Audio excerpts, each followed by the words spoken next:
सभी को मेरा नमस्कार। मैं राहुल माहेश्वरी आपके सामने सीटेट से जुड़ी हुई कुछ ज़रूरी चीज़ें बताने के लिए हाजिर हूँ। बहुत सारे लोगों के मन में ये डाउट है कि सीटेट जुलाई वाला 2020 का होगा अभी या नहीं होगा, पोस्टपोन होगा या अपने टाइम पर होगा। वैसे मैं आपको बता दूँ 5 जुलाई को सीटेट शेड्यूल है। उसके हिसाब से सीटेट 5 जुलाई को होना भी चाहिए, क्योंकि कोरोना संकट जो चल रहा था उसमें आपको जैसे पता है कि सरकार ने बहुत सारी छूट दे दी है, बहुत सारी रियायत दे दी है। रियायत देने से क्या हुआ है कि जुलाई में 1 जुलाई से लेकर 15 जुलाई तक सीबीएसई ने अपने 10th और 12th के एग्ज़ाम शेड्यूल कर दिए हैं। अब इस वजह से अगर सीटेट पोस्टपोन होता है तो आपको तैयारी करने का थोड़ा सा एक्स्ट्रा टाइम मिल जाएगा। अगर नहीं होता है पोस्टपोन तो आपके पास सिर्फ 1 महीने का टाइम बचा है, और इस 2020 में आपको सीटेट क्वालिफाई करना क्यों इतना ज़्यादा ज़रूरी है ये मैं आपको अब बताता हूँ। सबसे पहले अगर आपको पता हो कि न्यू एजुकेशन पॉलिसी जिसकी रिकमेंडेशंस 11 महीने पहले पूरी हो चुकी हैं वो अप्लाई होने की कगार पर है। शायद सरकार को समय नहीं मिल पाया इसके बारे में अभी अप्लाई करने के लिए। मोस्ट प्रोबेबली ये न्यू एजुकेशन पॉलिसी जो है ये 2021 में लागू हो जाएगी, और इसका सबसे बड़ा इफेक्ट सीटेट पर क्या पड़ेगा ये मैं आपको 2020 और 2021 के साल में अंतर करके बताऊंगा। जैसे मान लीजिए कि 150 नंबर का सीटेट का एग्ज़ाम होता है और आपके नंबर आते हैं 60%। 60% का मतलब हो गया कि आपके 90 मार्क्स आपके आ जाते हैं।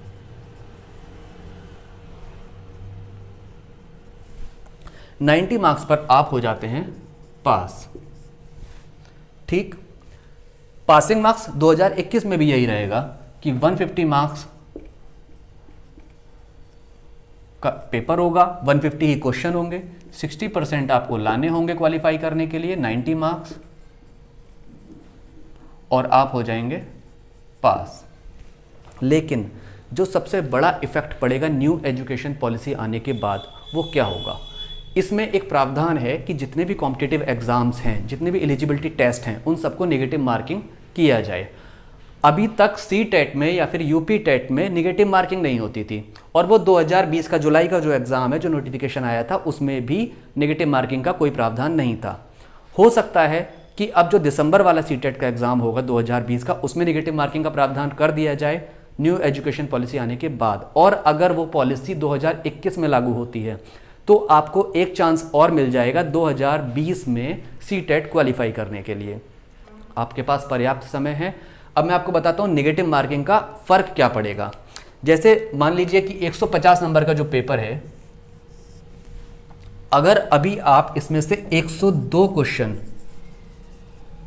करेक्ट करते हैं और 48 क्वेश्चन रॉन्ग करते हैं, तब आपके मार्क्स आते हैं 102 मार्क्स और आप पास हो जाते हैं। लेकिन 2021 में ऐसा नहीं चलने वाला। अगर न्यू एजुकेशन पॉलिसी लागू हो गई तो सबसे बड़ा नुकसान आपको क्या होगा। सपोज कीजिए कि आप फिर से 102 क्वेश्चन यहां पर करेक्ट करते हैं और 48 क्वेश्चन आप यहां पर कर देते हैं रॉन्ग। नेगेटिव मार्किंग अगर होगी तो कितने नंबर की होगी, 1/3 की नेगेटिव मार्किंग होगी, 1/3 नंबर की। 1/3 नंबर का मतलब हो गया कि 48 क्वेश्चन रॉन्ग करने पर आपके 1/3 नंबर मतलब 1/3 नंबर कट जाएंगे। मींस आपके -16 मार्क्स हो जाएंगे 102 में से। अब अगर 102 में से आपके 16 नंबर निकल जाते हैं तो यहाँ से आपके नंबर बचते हैं 86, और 86 मार्क्स में आपका पेपर किसी भी कीमत पे क्वालिफाई नहीं होगा अगर आप जनरल या ओबीसी कैटेगरी हैं तो। आप ये बात समझ पा रहे हैं मेरी, कितना ज़रूरी है इस बार 2020 का सीटेट क्वालिफाई करना। अभी आपके पास मौका है कि आप मेहनत करें। अगर जुलाई में भी सीटेट हो जाता है तो आपके पास पूरा 1 महीना है। 1 महीने में आप मेहनत करें, पढ़ाई करें और पढ़कर इस जुलाई वाले सीटेट एग्ज़ाम को क्वालिफाई कर जाएं। वैसे भी ये सिर्फ क्वालिफाइंग पेपर है, इसके कोई मार्क्स ऐड नहीं होते कहीं पर भी, और हो सकता है कि न्यू एजुकेशन पॉलिसी में भी इसका यही क्वालिफाइंग नेचर रखा जाए। ज़्यादातर चांसेस क्वालिफाइंग नेचर रखने के ही हैं। लेकिन 2021 में आपको एक बहुत बड़ा नुकसान हो जाएगा। अगर आप इस साल सीटेट क्वालिफाई नहीं कर पाए तो 2021 में नेगेटिव मार्किंग आने की वजह से आपके नंबर कम हो जाएंगे, आपको बहुत ज़्यादा कंपटीशन फेस करना पड़ेगा।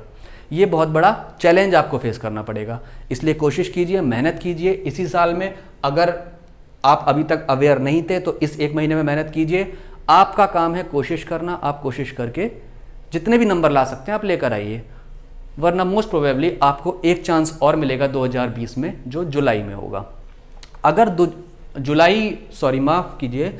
जुलाई वाला पेपर अगर आपका क्वालिफाई नहीं हो पाता तो दूसरा चांस आपको मिलेगा दिसंबर में। दिसंबर में आपको पेपर किसी भी कीमत पर क्वालिफाई करना ही होगा, लेकिन उसके लिए आपको कम से कम 3 महीने पहले से तैयारी स्टार्ट करनी होगी। अब सवाल पैदा होता है कि क्या पढ़ना है और कैसे पढ़ना है।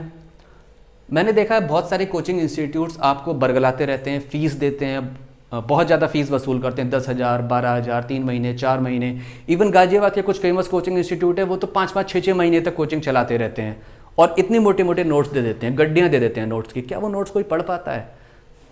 भाई वो नोट्स कोई नहीं पढ़ पाता। आपको अगर नोट्स पढ़ने हैं तो आप अपने हाथ से नोट्स बनाइए। जो नोट्स आप अपने हाथ से बनाएंगे उन नोट्स को आप पढ़ेंगे भी, रिवाइज भी करेंगे और आपको याद भी रहेंगे। सबसे बड़ा फैक्टर होता है कि आप, बहुत सारे लोगों का ये क्वेश्चन होता है कि सर याद नहीं रहता।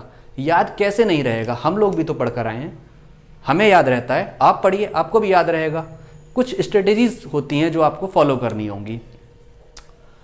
क्या पढ़ना है, कैसे पढ़ना है, इसको समझने के लिए सबसे पहले आपको सब्जेक्ट देखने पड़ेंगे। सीटेट के कितने सब्जेक्ट हैं, क्या उसका मार्जिन रहता है, कितने मार्क्स में डिवाइड है।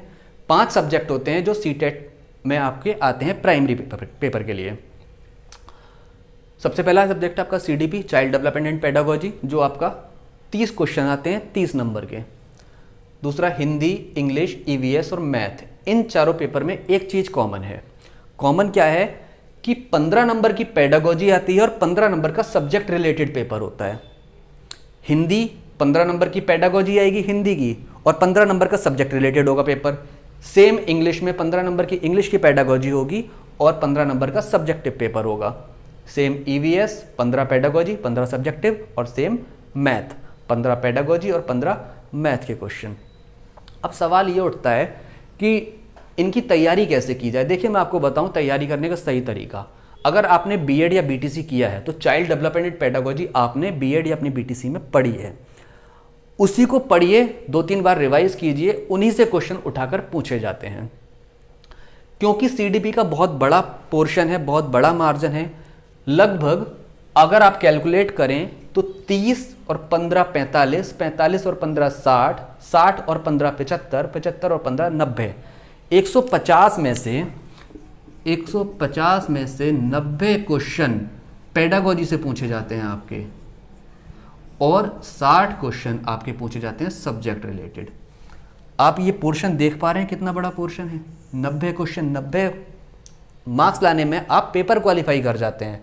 अगर आपने सिर्फ पेडागोजी के सारे क्वेश्चन सही कर दिए तब आपका सीटेट अपने आप क्लियर हो जाएगा। मतलब 60% मार्जिन रखता है ये। कितना बड़ा मार्जिन, आप समझ रहे हैं इस चीज़ को? बहुत सारे कैंडिडेट्स के समझ में ही नहीं आ पाती पेडागोजी। देखिए पेडागोजी एक ऐसा सब्जेक्ट है जो सेल्फ पढ़ने में मुश्किल से ही समझ में आती है। अब किससे पढ़ें? उसके लिए कोचिंग इंस्टीट्यूट ज्वाइन करना पड़ेगा। जी हाँ, बिल्कुल करना पड़ सकता है। अगर आपका घर में पढ़ने में मन नहीं लगता तो मेरी मानिए, घर पर पढ़िए। यूट्यूब पे बहुत सारे चैनल अवेलेबल हैं, बहुत सारे चैनल्स, बहुत सारे ट्यूटर्स हैं, एजुकेटर्स हैं जो बहुत अच्छा पढ़ा रहे हैं। पेडागोजी के लिए आप कोई भी चैनल सर्च कर लीजिए यूट्यूब से, बहुत अच्छी पेडागोजी आपको मिल जाएगी पढ़ने के लिए। आप घर में अपना बिना टाइम वेस्ट किए आराम से पढ़ सकते हैं। अगर ये सब्जेक्ट आपने स्ट्रॉन्ग कर लिया तो आपको सीटेट क्वालिफाई करने से कोई नहीं रोक सकता। एक दूसरी दिक्कत आती है कि बहुत सारी गर्ल्स के सामने स्पेशली ये दिक्कत आती है, कहती है मैथ्स समझ में नहीं आता। मैथ्स का पोर्शन आपको मैं पढ़ाऊंगा अपने चैनल पर। सबसे पहले मैथ्स से स्टार्ट करूंगा। मैं कोशिश करूंगा कि अगर जुलाई में पेपर होता है तो मैथ्स और EVS का पार्ट कंप्लीट कर दूं जुलाई के पेपर से पहले।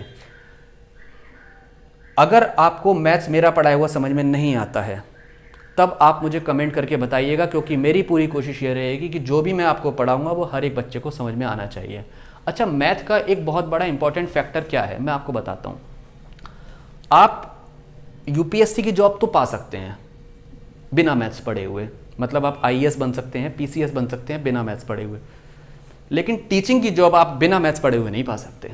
मैथ्स एक इतना इंपॉर्टेंट फैक्टर है कि हर एक पेपर में मैथ्स आपको पढ़ना ही पड़ेगा, और अगर आप मैथ्स नहीं पढ़ेंगे तो आप टीचिंग की जॉब नहीं हासिल कर पाएंगे। हो सकता है यहाँ पर आप पेडागोजी के बेस पर सीटेट का एग्ज़ाम क्वालिफाई कर जाएं, लेकिन सिर्फ सीटेट क्वालिफाई करना आपका लक्ष्य नहीं होना चाहिए। सीटेट क्वालिफाई करेंगे तो ज़्यादा से ज़्यादा क्या करेंगे, किसी प्राइवेट स्कूल में जॉब कर लेंगे। और प्राइवेट और गवर्नमेंट जॉब का जो डिफरेंस है और जो उसका प्लस और माइनस फैक्टर हैं, जो पॉजिटिव और नेगेटिव साइड्स हैं, वो आपको इस कोरोना काल में बहुत अच्छे से समझ में आ गई होंगी। जरूरी है कि अगर आप सीटेट क्वालिफाई करते हैं तो टीचिंग एग्जाम्स इससे आगे के क्वालिफाई करें और एक अच्छी रेपुटेटेड जॉब लेकर आए साथ में। दूसरी चीज़, अब दिक्कत आती है कि ऑनलाइन पढ़ें या ऑफलाइन पढ़ें। देखिए, ऑनलाइन ऑफलाइन पढ़ने से कोई फ़र्क नहीं पड़ना, मेरे समझ से बस एक ही फ़र्क पड़ता है, अगर आपका घर में पढ़ने में मन नहीं लगता है तब आपको ऑफलाइन कोचिंग ज्वाइन करनी चाहिए। ऑफलाइन पढ़ने का एक बेनिफिट ये होता है कि आपका एक रूटीन बन जाता है और उस रूटीन के हिसाब से आप पढ़ाई शुरू कर देते हैं। एक नुकसान भी बहुत होता है, आपका आने जाने में टाइम बहुत वेस्ट होता है, थकान हो जाती है बॉडी में, नींद आती है, घर आके पढ़ने का फिर भी मन नहीं करता। बस ये आप पे डिपेंड करता है कि आपको उसको पॉजिटिव साइड लेकर जाना है या नेगेटिव साइड लेकर जाना है। कुछ कोचिंग इंस्टीट्यूट वाले हैं गाजियाबाद के अंदर, जिनसे जब ये क्वेश्चन पूछा जाता है क्या सर आपने सीटेट दिया है, क्या आपने क्वालिफाई किया है, तो उनका बहुत ही साधारण सा जवाब कि मैं क्यों सीटेट दूंगा, भाई हमने नेट क्वालिफाई किया है, हमने जेआरएफ क्वालिफाई किया है, हमने यूपीएससी क्वालिफाई किया। ठीक है, मानते हैं कि आपने क्वालिफाई किया है, बहुत टैलेंटेड इंसान हैं, लेकिन मेरा एक क्वेश्चन ये है कि क्या तलवार से आप शर्ट का बटन टाँक सकते हैं? आपको शर्ट का बटन टाँकने के लिए सुई की ज़रूरत पड़ेगी। सीटेट का एग्ज़ाम वो सुई का काम करता है, तलवार का काम नहीं करता। अगर आपके पास बहुत सारी नॉलेज है, बहुत सारा ज्ञान है, तो आप यूपीएससी या पीसीएस, आईएएस, सीए वगैरह इन सब की तैयारी कीजिए और अच्छी बड़ी रैंक पर निकल जाइए। लेकिन अगर आपको टीचिंग की जॉब चाहिए तो यूपीएससी क्वालिफाई करके भी काम नहीं चलेगा, आपको सीटेट क्वालिफाई करना पड़ेगा, आपको प्राइमरी या फिर अपर प्राइमरी का एग्ज़ाम क्वालिफाई करना पड़ेगा। हाँ, अगर आपको लेक्चरर बनना है तो आप जेआरएफ या नेट से आपका काम चल जाएगा। अच्छा, बहुत सारे स्टूडेंट्स ये डिमांड करते हैं कि कौन सी बुक पढ़ी जाए। अगर मैं आपको बताऊं तो कोई भी बुक अपने आप में कंप्लीट नहीं है। जब लास्ट ईयर मैंने अपने स्टूडेंट्स को पढ़ाया था ऑफलाइन कोचिंग में, तो किसी भी बुक को परचेज़ करने की मैंने उन्हें कोई एडवाइस नहीं दी थी और उन्होंने लास्ट तक कोई बुक परचेज़ की भी नहीं थी। बस एक बुक मैंने लास्ट में परचेज़ करवाई थी, वो थी previous year paper. Previous year paper solve करना क्यों ज़रूरी है? क्योंकि आपको उससे क्वेश्चंस का बहुत हद तक आइडिया मिल जाता है कि क्वेश्चंस किस तरह के आते हैं।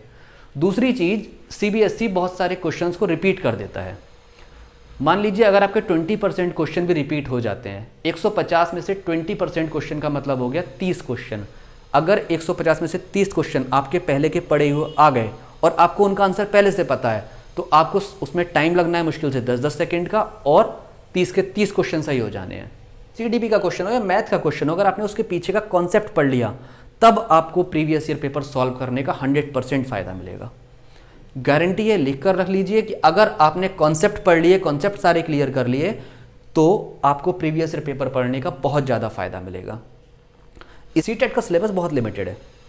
जैसे मैथ्स के सिर्फ 5 चैप्टर हैं।